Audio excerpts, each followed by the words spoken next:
A new chapter begins for Eve as it introduces its second generation platform, representing the next level in eCargo vehicles. Welcome to this fantastic setting, the UK's new manufacturing home of Eve, and it's right here that the future of eCargo micromobility will be written.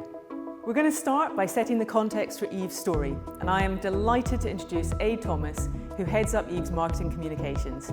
Aid is going to tell us about the journey of Eve and this amazing e-bike platform. Aid. Thank you very much indeed, Mary. I'm super excited to be part of Eve's journey. I'm fantastically interested and passionate about the e-bike sector, and Eve is really transitioning the e-cargo sector into an incredible new place. With Eve and with the second generation platform, we will, I'm sure, see these vehicles take their place in towns and cities, not just here in the UK, but across the world, as this micro-mobility company really elevates the position of the e-cargo bike vehicle sector to really take its central place, delivering not just for UK manufacturing, not just for Eve, but for us all. Thank you, Aid, for setting out the context so well. Our story starts with UK's leading parcel delivery company, DPD, who worked as a technical partner to help develop this vehicle and set it on its journey to our launch today. I'd like to introduce Rob Fowler, who played a critical role in that development process when he was at DPD and is now CEO of Volta Trucks. Thanks, Mary. Great to be here. My name's Rob Fowler. I'm the CEO of Volta Trucks. Prior to this role, though, I spent the best part of 10 years at DPD. The last few years of that was looking after their sustainability proposition and working on their electric vehicle and micro distribution approach. One of the interesting things at DPD was I spent a lot of time trying to find a cargo bike that was suitable for final mile operation inside city centres, and spent a lot of time visiting business units around Europe and looking at suppliers in this area, and couldn't find a cargo bike which was right for the company's operation. And really, actually, we started to think about some key design points here.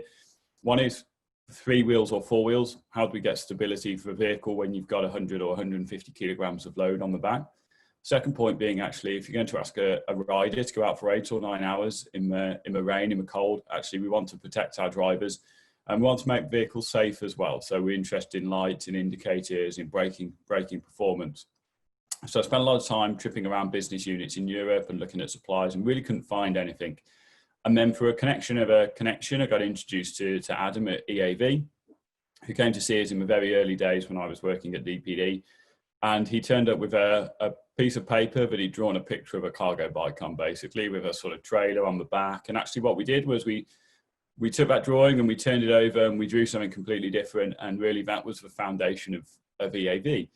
And it was based around actually those 4 wheels, that driver protection, creating big enough load space to give operators productivity that they require and the volume that they require, and really work with Adam and his team from day one all the way through to actually deploying these vehicles on the DPD fleet. Did everything from breaking prototypes, riding them around the airfield where the company is based, through to sort of giving experience and advice from around an operational use and a process for how these vehicles would be used. I think what's really interesting that we're seeing now is around coronavirus and the lockdowns and how the link between transport and air quality has never been clearer. It's really people starting to think about freight movements in different way, and psychologistics is really becoming quite a well spoken about core piece of this. I don't think it's the solution for every piece of freight. Clearly, you're not going to deliver your sofas or your kitchens on it, but at the same time, it's about building a fleet mix for operators that allow them to work efficiently inside city centres. And really, we looked at very carefully at how optimization may change, how routing may change to make actually the operator more productive and therefore more profitable.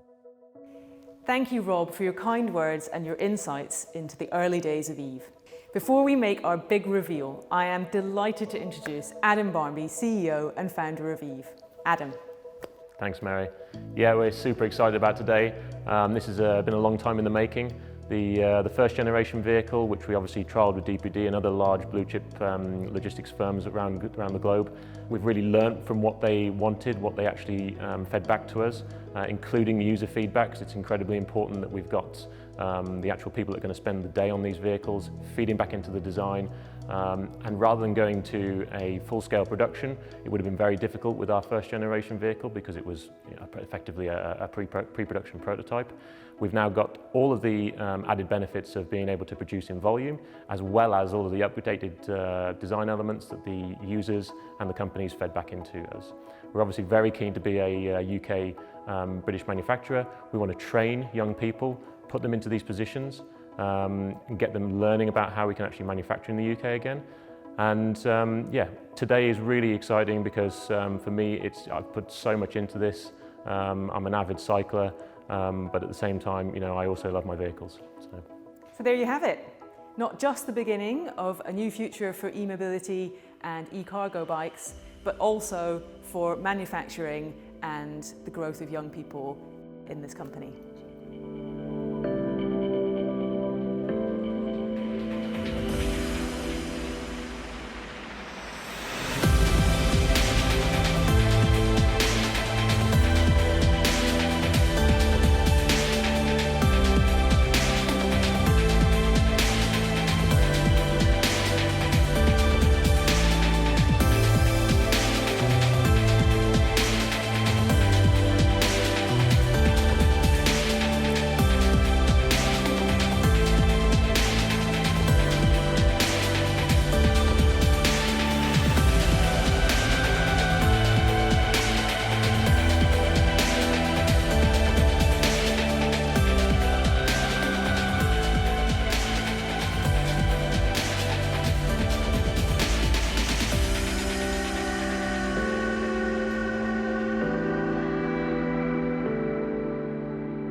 So Adam, this is a fantastic looking product.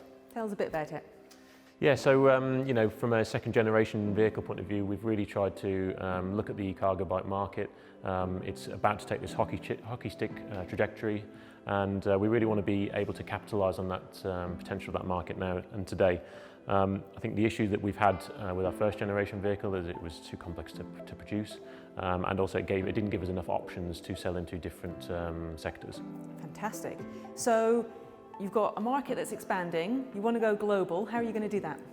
So yeah, I mean the basis for this particular UK site is to be the blueprint engineering facility, and we will control all of the R&D from here. We will control the blueprint for the manufacturing facility, and then from our sort of sustainability core, we're really interested in distributing and manufacturing in the regions that we're selling in. So it's not necessarily about producing them here, shipping them all the way all across the world, because that's not a very sustainable way to manufacture, but actually to make them in the regions that we're going to be selling those vehicles. So sustainability in the product and in the process for developing it and delivering it. Exactly, yeah. And we're also really passionate about the materials that we use. So the sustainability around the bodywork, it's made from a bio-resin using a natural flax composite structure, and then all the other materials, steels and aluminiums, which are either recycled or recyclable. Amazing. So at the heart of this launch today is your second generation platform. Tell us a bit about what that enables. So yeah, I mean, what you're actually seeing today is the cargo version, but really the platform is to enable us to technically be able to create multiple different vehicles, whether that be to move cargo, move produce, move people. This enables us to do that. Amazing. So it would be great to take a look under this box and have a look at the platform in its technical detail. So we've revealed the business end of this vehicle now, and you can see the amount of space for potential on the back. Tell us a bit about it. Yeah, so what we really wanted to do was create this as low down as possible, ultra modular rear end that we can quite literally bolt on and bolt off separate modules depending on whether the vehicle's been used for supermarket chains, for small, medium businesses, shared and personal mobility. You can pretty much do it all. Amazing. And tell us a bit about the part that this can play in our changing towns and cities, because we're seeing ultra low and zero emission zones coming into city centres. We're expecting to see such a shift in how people move around personally in terms of their mobility, and obviously goods as well. So what role can this vehicle play in that transition for our towns?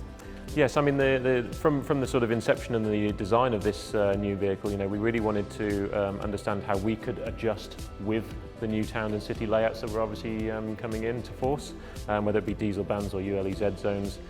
This vehicle can adapt and actually work with small businesses within those areas where they may not be able to effectively afford an electric van, or whether the van is just simply not allowed to get to where their businesses are.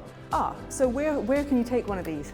So pretty much, you know, it is an e-bike. It can go down cycle lanes, it can go through pedestrian zones, it can get parked at the side of the road. Anything that you would normally do on your bike, it can do. Fantastic. So thank you, Adam, for your amazing insights into the design and the potential of this vehicle. Support for active travel has never been more crucial, and with £2 billion of investment from central government going into the sector now, Eve is delighted to welcome the UK's Transport Minister, Rachel Maclean, to tell us more about that government support. While the coronavirus pandemic has caused a tremendous amount of pain and suffering across the globe, it's meant we've needed to take stock and consider many things about our everyday lives. That includes how we can best move people and goods in a way that continues our work to deliver an ever more environmentally friendly transport network. This focus is helping us shine a light on new ways of thinking and fuels the ignition of British engineering, helping us to find innovative solutions so that our children can breathe clean air and we can travel sustainably, all designed, engineered and manufactured right here in the UK. Today's launch of EAV's second generation eCargo bike is testament to the progress British industry is making, finding the green answers to questions on how we can capitalise on delivery mechanisms and how our online purchases translate to our carbon footprint to create a more sustainable transport network. Introducing eCargo bikes like EAVs will look to answer these questions, helping to revolutionise last leg delivery while decarbonising transport. Following the publication of the Department's The Last Mile Review Call for Evidence last year, we announced a programme of support for eCargo bikes, as we know they can play a key role in alleviating congestion and poor air quality that can be caused by other types of vehicles delivering packages in towns and cities. We also launched the £2 million eCargo bike grant programme, which is being delivered by the Energy Savings Trust, with grants of up to £1,000 per bike to get more companies looking towards e-bikes as a solution to their delivery needs. And I'm pleased to say that we've seen funding go to 146 organisations nationally as part of this. More recently, local authorities were invited to apply for funding from the programme to support the uptake of eCargo bikes locally, and 18 local authorities have been successful in securing funding. These projects will see more than 270 eCargo bikes and 9 eCargo bike trailers purchased, enabling more businesses to access and make use of the bikes. This represents a huge increase in the eCargo bike fleet across England, helping to cut congestion, improve air quality and reduce carbon emissions to create a cleaner, greener future. The shoots of a green recovery are shown in moments like these when private enterprise takes the impetus and builds towards a future of transport that's active and mindful of its impacts on climate change. It mirrors this government's ambitions and actions, such as the Emergency Active Travel Fund, which saw £225 million worth of funding help more people walk and cycle safely during lockdown, or the decision to end the sale of petrol and diesel cars by 2035 as we move to decarbonise transport. I'm grateful to be among the speakers at this event in the former RAF Upper Heyford, whose past is filled with some of the best British engineering has to offer, playing a crucial role throughout the Second World War. So it's only right for our transport future to be built in moments like these atop the shoulders of our transport past, setting the foundations for the transport network of tomorrow. Thank you. Thank you, Rachel, for your inspirational words.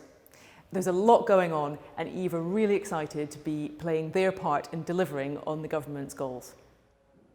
So now I'd like to introduce the new Head of Sustainability at DPD, Olly Craughan.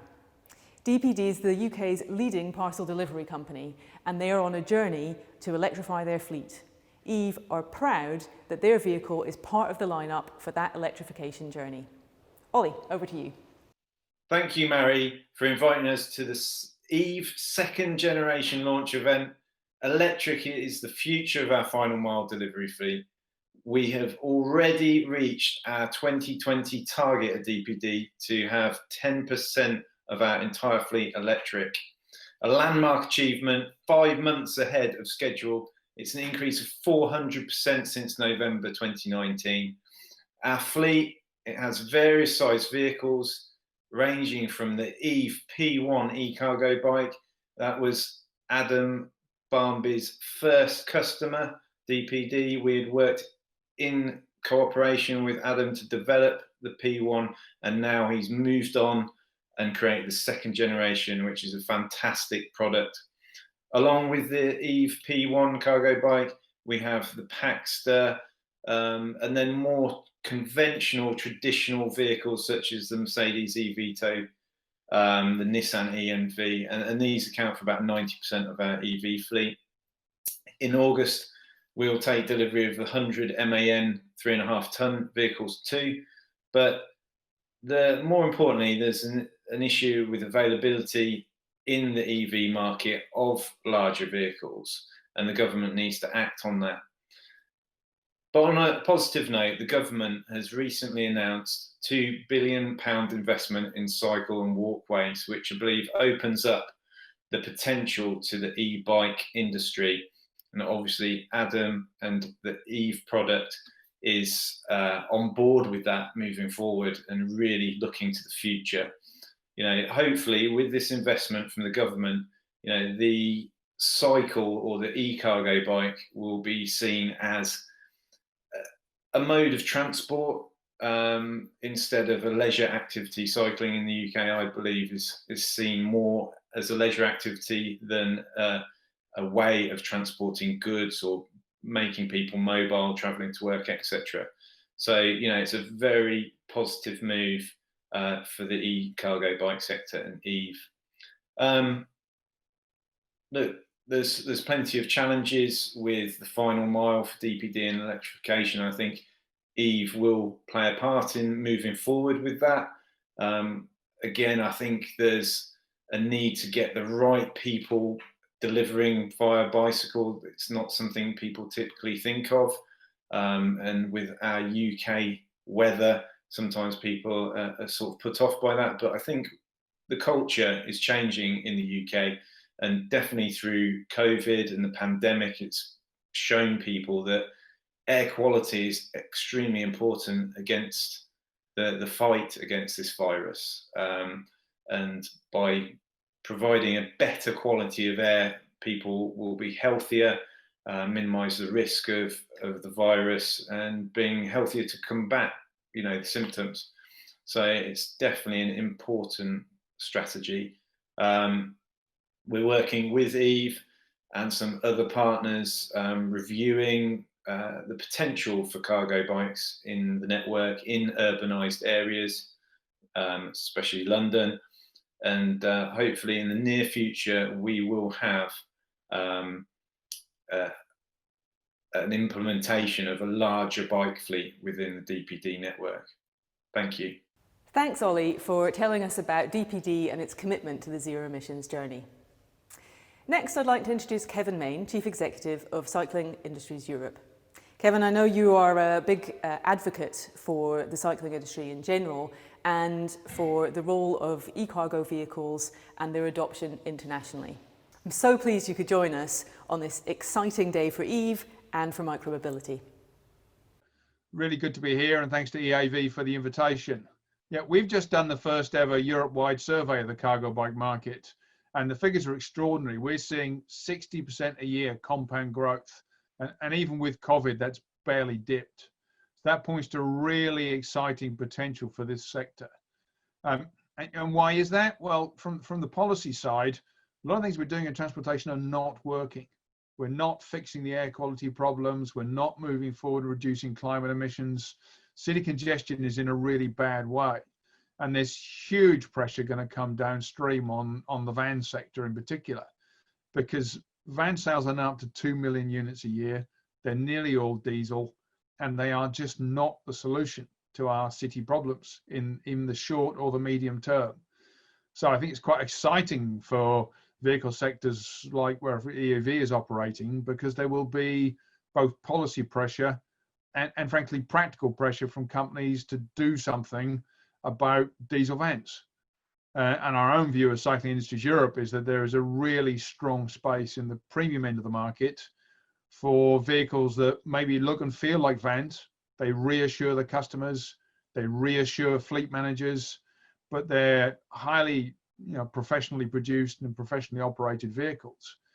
And they will substitute into this market extremely well with a lot of policy backing. So in my view, the future of this sector is extremely bright. Thanks, Kevin, for your wise words and for painting such a picture of the vast scope of possibilities for Eve in a fast-growing international market.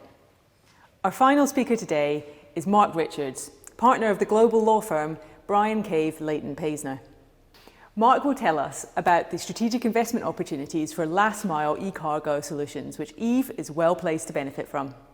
That's a great question, and I think the two forces are really important there. One is the sentiment for investors, and the other one is the policy levers that government can apply to make a successful market in micromobility. From an investor perspective, first, investors are looking for long-term capital to deploy that capital into successful ventures, and ventures which are not just successful from a monetary perspective, from an ESG perspective as well. Zero emission eCargo bikes and delivery solutions and micromobility solutions are really, really important investment opportunities to meet those ESG criteria for investors. Investors are already investing in electromobility through electric vehicles. It's only a matter of time that we'll see more and more investment into micromobility as well. And the reason why I think we're going to see that investment is also through the government levers. I think governments will need to address citizens' demands for clean air. The lockdown has given us clean air. And when the lockdown goes, citizens will remember the benefits of clean air and the benefits of a decongested urban environment. And citizens will want the governments to do what they can to ensure the policy levers are there to maintain that environment. So I see the ecosystem around e-mobility and the policy drivers around e-mobility to be really, really favourable from both a manufacturer perspective, but also favourable from an investor perspective as well. Mary, thanks for hosting the event today. This has been a momentous occasion for us, and we're really looking forward to the future of Eve. You're very welcome, Adam. This is a project that has been led by excellence in British design and will now lead excellence in British manufacturing.